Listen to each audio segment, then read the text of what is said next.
Hey, Natasha here. In this video, we're going to discuss why having fun trumps literally everything else. So, being more playful in all things in your business will open doors that you would never have even imagined. Why? Because you are using your imagination. This is the process of turning dreams into reality by way of aligned action. So, who says that play and work can't coexist? I would like for you to like, comment, subscribe, all the things. And I invite you to also take my 2-minute Are You the Bottleneck quiz to find out who or what is slowing down you and your progress. So I will tell you, when I had my private practice, I was literally having no fun. Fun did not exist. I was bogged down by the day-to-day operations. I was waiting for the other shoe to drop. I was bracing for impact. So I also had nothing fun on my calendar. What was that? Like, had no concept of fun in my life. My calendar was full of work blocks, client appointments, and things I had to do. So everything was time consuming in my world. Things were redundant, monotonous, and took up all of my time. My private practice was a complete energy drain. And it literally could have had like a neon sign on it that said, "No fun to be had here." Like, I wasn't allowed to have fun. I didn't let myself have fun because I didn't think that, again, they could coexist. I was taking things so seriously. Because why not? It's a business. You can have fun. So I want you to ask yourself, when was the last time that I was smiling and laughing while working in my business, in or on my business? When was the last time? And then what part of my business makes me smile? What makes me feel good in my business? And most importantly, what part of my business is fun? So we're going to dive in. Okay, so I have my stick figure here. Now, this is my version of my stick figure having fun. Oh, blue lines, skipping and jumping and having a great old time. And there's a heart there because my stick figure's heart is full, happy, and complete. It is full. Okay, so we're going to dive in. So that is what having more fun is all about. So when talking about your business, because we'll be a little serious here, but not very serious, because this is all about having fun. I want you to identify, because I just kind of asked you those questions to reflect on, identify the pieces of your private practice that you enjoy. And when you find those pieces, how can you do more of that? Okay? Because likely there are not going to be, you're not going to truly be in love and love every single part of your business. If you do, that's wonderful. And you're probably not here. But for all the other people who are, don't love every aspect of your business, find the pieces that really truly bring you joy, things that you have fun, whether that is client facing or not, whatever those things are, but do more of those. Figure out what those are and how can you do more of that. And likely, before I skip ahead, in order to do more of that, you might have to alter different parts of your business, meaning you might have to delegate or delete or give something away and outsource. So I would try not to jump ahead, but that's what I want you to do. And when we talk about things that you enjoy, I want you to think, because I'll always say, go back to your anchor. What is your why? Why did you start your private practice in the first place? What is it that it's just rewarding when you see the progress, or you just love helping people, you love that one-on-one connection, or just being that person that makes that difference in that person's life? What is your anchor? What is it about your practice that brings you joy? Connect with your anchor. Do this often, because I think sometimes, I know for myself, this is what happened to me. I lost sight of my why and got so bogged down by literally everything else that was happening or not happening in my practice. So find what are the pieces that are fun for you, brings you joy, and do more of those. So the next I wrote was ritualize. So for those of us that don't love and have fun in every aspect of our private practice, for the things that you don't hate, but you don't love, what are ways that you can tackle a thing in your business and ritualize it to make it fun? So, again, that could be rewarding yourself, treat yourself for if I get X, Y, and Z done, I can go buy myself a coffee. Or if I do X, Y, and Z for the entire week as scheduled, as I promised myself, because I'm going to do the things that I say I'm going to do, I can reward myself with buying these leggings that I really want. Whatever it is, it doesn't always have to be food, but it can be coffee, it can be clothes, whatever a treat or reward is for you, you can do that. Or if it is, say, gosh, I really just billing is not my thing. I really don't like. How can you make that more fun? Would it be more enjoyable if you paired it with something you like? Like, what if you were jamming out to some of your favorite music while doing it? Would that make it more fun for you? Would that be something that would be helpful? What if you got your favorite snack? Right? And yet you allot that time. You're like, I'm going to get my favorite snack and I'm going to sit down and I'm going to eat my favorite snack while doing my billing for the week or the month or whatever it is. How can you ritualize something that you don't necessarily like to do and make it more fun or pleasurable for you? So think on that for yourself. And then we're going to talk about adding. So when it comes to adding, I kind of touched on it with ritualizing, but what can you add? And a lot of times a reward or adding a layer, something that is enjoyable for you is that sweetens the pot. That gets you to do the things. It makes it a little less and a little more fun.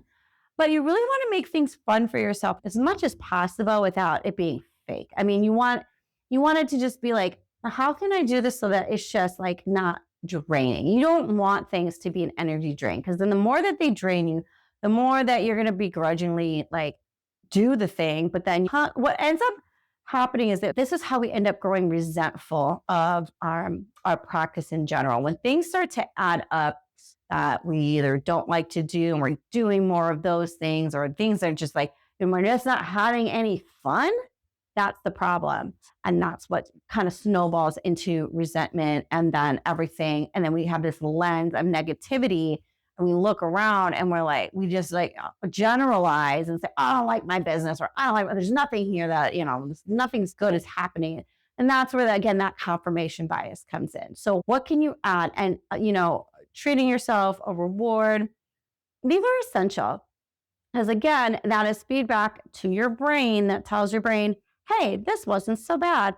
I'll do that again. Or you might even find that you need to add a couple different layers of things, whether it's a treat and some music, and or treat yourself to something else after the fact, if it's really something that you're not super fan of.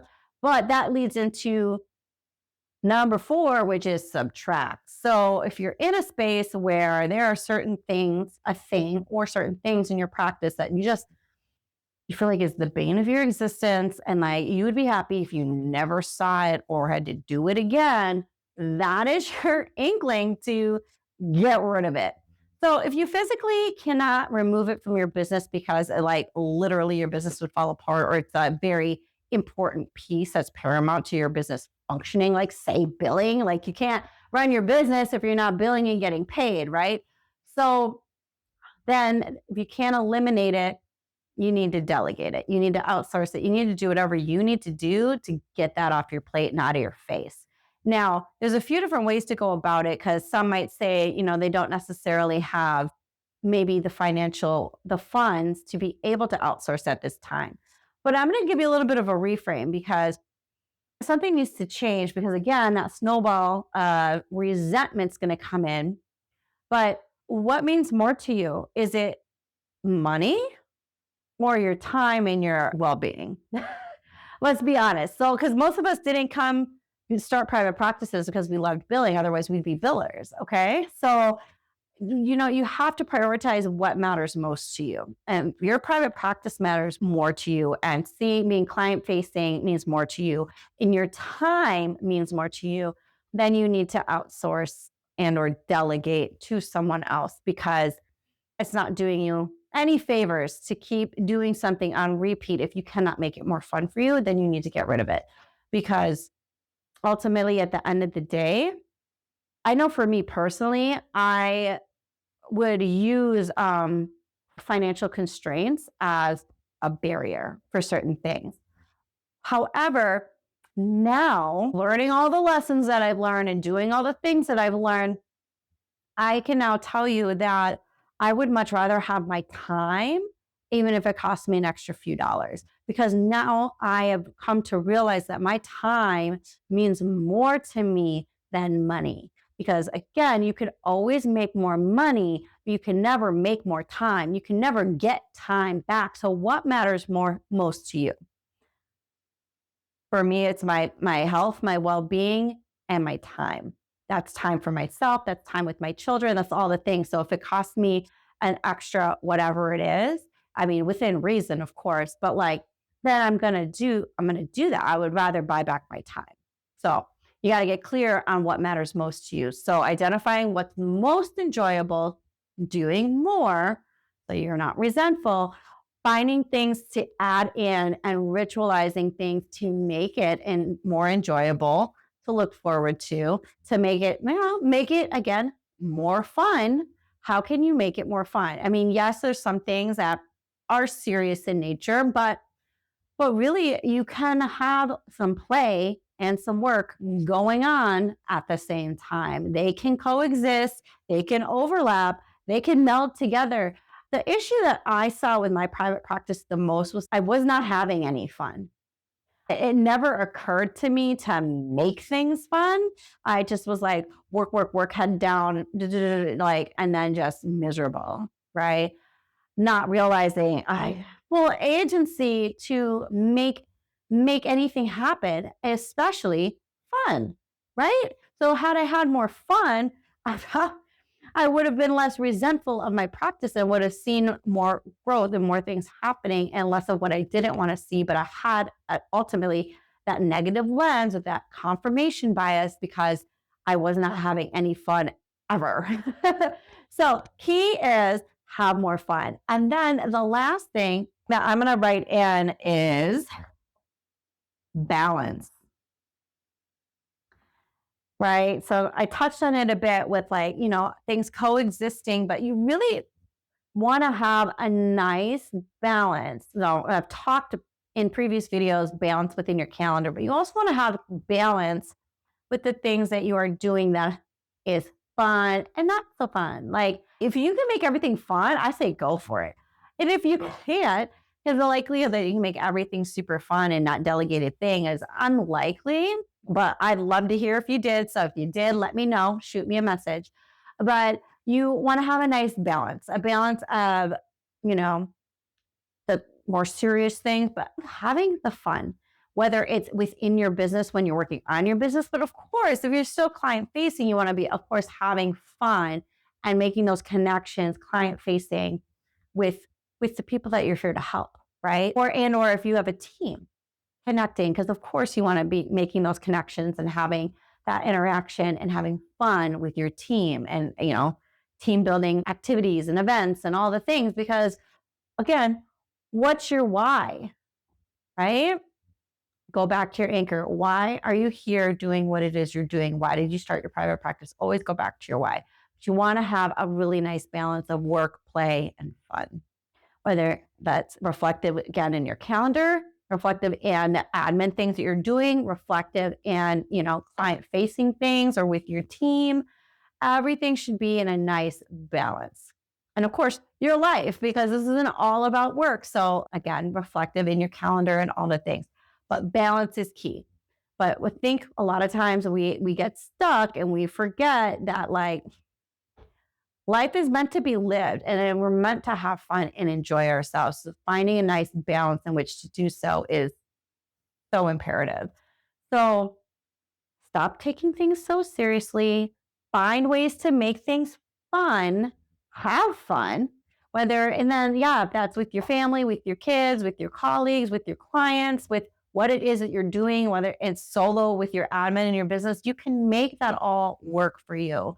And whatever you can't, Find a way to automate, outsource, delegate, or get rid of it if possible. Because really, you should feel good about your business in all aspects of your practice. It should feel aligned in all the best ways possible. But again, at the end of the day, it's still a business. So the numbers need to make sense, but your practice is a reflection of you and it mirrors everything that is going on internally and in your life. So you have to make sure that you have that nice balance, full circle. I can't stress that enough. So it's not illegal to have fun and work at the same time. So I highly suggest you figure out, play around.